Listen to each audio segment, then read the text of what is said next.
Hey, this is Brett, Tea and Gardener.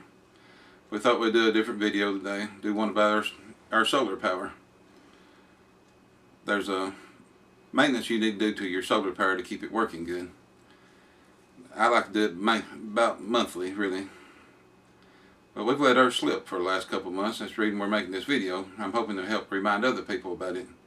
There's things you need to do to your panels and to your batteries, and check everything out to make sure everything is in good shape. And check at least once a month. I thought I'd take you around and show you what I've checked on mine. I've already actually done it, but I'll step back through some of it and point out a few things. If you have anything else that you'd like to add it to the comments at the bottom. Hope you enjoy. Okay guys, we're out here with my first 6 solar panels. If you look up there in the top center, there's still 2 dirty spots. I couldn't reach them. That's where I've been cleaning the panels. The big old tree above it, yeah, it's growed this year and it's actually hanging over it. I've got to get it cut again this year. We hadn't cut the tree in several years, but it's put the black stuff on the panel, knowing I'm not going to get into what the black stuff is or discuss it, because that gets a broad subject. But you can see the dirty spot where I've been washing the panels. You got to keep your panels clean. They build a lot more electricity and a lot more amperage if they're clean enough where the sun can actually shine through them.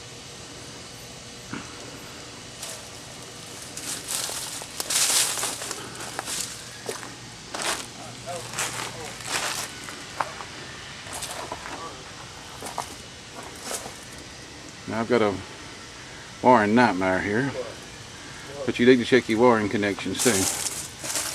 Make sure they're tight, make sure they still connected good, and got no water in them. I had never tied all this up. I started one time and I had to go back in it and I cut it all back loose and it's back nasty again. So that's a couple of the things we do. We wash the panels, we check your connections, make sure everything's hooked up. Make sure the angle's right. Our panels are actually set up to I can adjust the angle. I use a gate opener. I can actually adjust the angle of the panels all year long if I need to. But you see up here, I've got writing. I've got it marked out summertime and fall, springtime. I figured out where the best settings is, and as long as I get close, running the motor, I can go in and check it with my cell phone or check it on the charge controllers, and I can find out if I'm on the spot or not. We always try to tune them once we get it set. Make sure we got the best settings for it. Next, I'm going to take you to my batteries, my charge controllers. Okay, the next thing, we check the connections in here. Make sure our wires are still tight in our controllers. That's my charge controllers. They're grape solars. You can actually check the settings in the grape solar, and it's also got an out, which I use the out most of the time. I bring my smartphone out and connect to it. It's Bluetoothed. I can check the kilowatt hours, the voltage, the amperage, and the percentages and all that good stuff. It don't hurt to do that pretty often either. Like I said, we try to do this around once a month. But I realized the other day that I had not checked on it in probably 2 months. I got busy with the summer time, the heat, the garden, making videos for YouTube. Also, you need to check your inverter at the bottoms of it. Make sure there's nothing in the fans. Make sure they're tight. Connections are all tight on it, which I use a big 20-amp plug for my inverter. It's a 2500 watt inverter. I got a 20-amp 110 plug in it.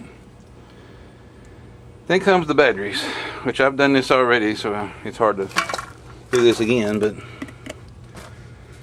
the batteries, they should be clean on top. If you got a whole lot of residue, a whole lot of greasy looking stuff on top of your batteries, you need to wash them off. We use distilled water. You could actually scrub them a little bit with distilled water, but clean them off, because any kind of acid buildup on top of your batteries will actually cause electricity to jump. Your battery won't charge. The battery will look like it is charged. The more of them gets that way, the worse they are. You also need to check your connections on the batteries. All these wire connections, I've got clamps on mine. It was the quickest way I could get this hooked up. The reason we noticed this little detail, we run by voltage off our solar system, our solar power. I've got a voltage gauge we can see from the house that lets me know what the voltage is, and I can tell you if it's charged or discharged or how far up and down it is, because your battery manufacturer will tell you what charged is. They have a chart. It'll tell you fully charged, fully discharged, where the battery should be sitting when it's not being charged but yet full, or where the charge rate and how high it should be. So we use a simple voltage gauge to keep up with things, and it's worked really well. The last thing, you need to check the acid in the batteries. I mean, it needs to be, the water needs to be up in the batteries, which is distilled water again. I had to check all of them. I had some low batteries. Not all the cells was low, but some of them was pretty low. As you can see, I've got a basic system. I've got 8 golf cart batteries, Trojan batteries. So I looked up my batteries and it told me roughly what the voltage should be at each time. That's how I could tell something was wrong. I thought I'd remind people of these things. When you do have solar, whether it's you're off grid or like me, you use a little bit of both. I've got my solar power and I've got local electric cooperative, but I use a lot of solar.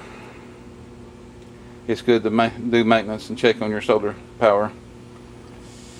Check on it often. It helps keep it running smooth and keeping it running clean. Make sure you have power in the middle of the night. Hope you enjoyed this video. God bless.